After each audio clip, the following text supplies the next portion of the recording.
And that was a little snippet of Marie Antoinette, her life in Maitland.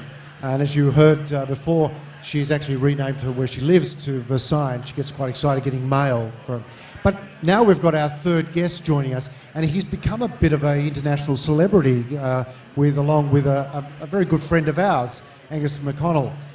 Joining us is Rowan O'Reilly. And so what's your area of expertise? So what we're doing is pioneering the use of VR in rehabilitation, specifically neurological rehabilitation. And it's proving to be a game changer. It's actually quite an amazing time to be doing this. Give us a little bit of insight into what it is that you're doing and what's so advanced with the technology. Okay, so to give you some frame of reference, VR is a platform. It's a platform in which we approach from a point of view of the secret appears to be matching the environment with the person's conscious and subconscious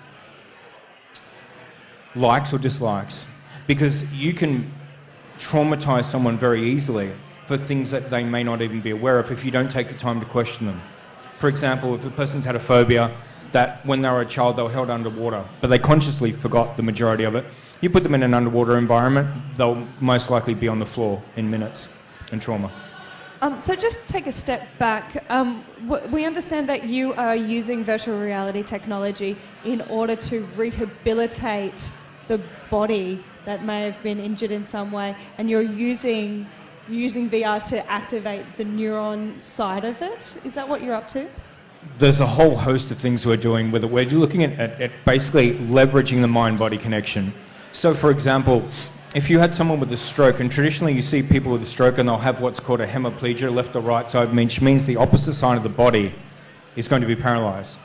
Now what we can do in VR is we can put them in VR and basically mirror their body and get them to see that actually that part is under their control and it does work. And the brain, being a pattern matching organism and also subject to what's called neuroplasticity, or the ability to change under appropriate stimulation, is massively accelerating the recovery process in particular types of conditions. It's really quite an incredible thing to see. So let's talk about Angus McConnell as a case study of information. Angus is quite well known in Newcastle, and now he is becoming just as famous as you because he is a key part of this technology and this rehabilitation. Let's just talk about him as a case study to understand what levels of advancement he's getting from this. Great question. So basically Angus has a spinal cord injury, and a severe spinal cord injury at that. C7. That's correct. Yeah, so that's right up here somewhere. So basically Angus's prognosis was you will never feel or move anything below here. Now that's proven not to be correct. Now we can't say for 100% what VR is empirically doing or what it's not, but we can tell you the difference between when we had VR therapy and when we didn't. And there is a significant difference. Not only that, a lot of people with acute trauma, for various reasons, are in pain. They have complex pain syndromes. Now I can tell you straight off that VR is the most potent non-drug therapy for pain reduction that exists, even at this stage. I mean, we're talking about a mean average of 70% decrease in complex pain symptomologies. That's phenomenal in itself. So in terms of acute pain management, this is a very serious contender for dealing with that. Massively, massively. And the reason is fundamentally this. The brain is stuck inside a black box. The only thing it responds to is sensory input coming out through the senses, okay? If it's focused on pain, which it does, because complex pain cycles are like addiction cycles. They keep building up, and it takes more real estate on a cellular basis, but it creates more noise in the brain, which becomes very hard to ignore. When you put a person in VR, the brain becomes myopically focused on VR because it can't focus on more than two things. It's like a small kid with a shiny toy. It'll just doom. And as a result, it's not that the pain circuitry or the neurochemistry of pain has been defragged per se, but it's been interrupted. So that's fundamentally the mechanism you're looking at. You're looking at interrupting the pain pattern so that you can change the neurology and the biochemistry of pain signaling. Now, we don't know how long it actually takes to generate artifacts that are going to be long-lasting, but we know that it works. Because essentially, we're writing the book on this stuff in the clinic at the moment. We use it every day with every client. And all I can say is that it works. We just don't know what all of the parameters are to create long-lasting artifacts. So the one interesting thing that struck me with the piece that was on Catalyst 3 weeks ago was knowing Gus, or Angus, is that he was very determined right from very start, even at the time of the accident, because we all, as members of the Cook Still Surf Club, everyone knew about it, but we all knew Gus and the spirit. Yep. Now, is there that relationship between just the human drive and the ability to do what he's done? Is that special, or have you, because you're using this with other clients, is that? That's a great question, and I would say to you that there's two types of people on the planet. There's people with what's called an associated locus of control, which fundamentally means they believe that I am a conscious co-creator of my reality. I think, therefore I do. And these people can move mountains and defy the odds. The other part of the population is essentially what's called a disassociated locus of control, and that essentially means I'm a leaf on the wind and just shit happens to me and I'm a victim. Limited capabilities, no matter how good the technology is. You cannot overcome that fundamental belief and drive and support. You just can't get around it. Technology is no match for that. I'm quite interested to hear how you even thought of using VR as a tool to help in rehab. Was it coming across the technology and thinking, or was it another form of an organic process? No, the actual issue was that I felt that I needed VR a long time before VR actually existed. I mean, I knew that I needed it from what I was doing more than 10 years ago. The reason why I wanted it is because, you've all heard of hypnotherapy. Now, hypnotherapy and hypnagogic techniques can be very, very powerful, but only in a selected portion of the population. And that's about 50-50, roughly. And the other half just it won't work. And that's really problematic, especially if you have people with acute nervous system trauma or emotional trauma. The beautiful thing about VR is VR works on probably about 90, in our experience, about 90% of the people. There'll be about 10% of the people who just can't deal with it. It's just too neurologically overwhelming for them. So that's a stunning increase in the amount of people that can be helped with basically getting a concomitant view between the subconscious and the conscious mind.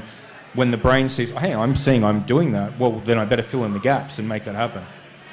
Are you using computer-generated images, or are you doing your VR work through 360 real-life imagery? At this point, we're using pre-existing software. The reason is, the more it appears to be, and I'm saying appearing because it looks like the book's being written as we speak. It appears that the more immersive the environment is, therefore the more visually convincing it is, the more profound the effect is. So unless you have an unlimited budget to be able to create multiple realistic environments, then using off-the-shelf software seems to be a better solution at this stage. So off-the-shelf means that it's already a world that has been produced or has been created. Yeah.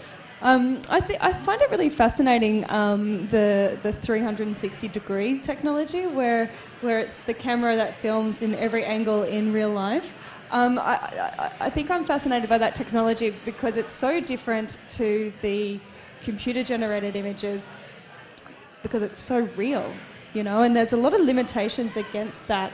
That 360, that real life VR experience. So is that why it's an easier and cheaper option just to go with the CG? At this point, yes, though we very much would like to get to that point because we're all about layering the immersion.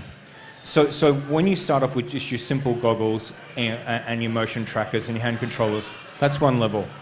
Okay, but the more levels you can add and the more sensory levels you can add, again, you get to the point where the brain's going, well, hang on a second, I cognitively walked into this knowing this is not real, but I'm getting so much input now saying this is real, then it must be, and I have to act as if it is so, in terms of rehabilitating or rebuilding pathways or building new pathways. And I think part of that how we're doing. The other speaker was saying before about smell.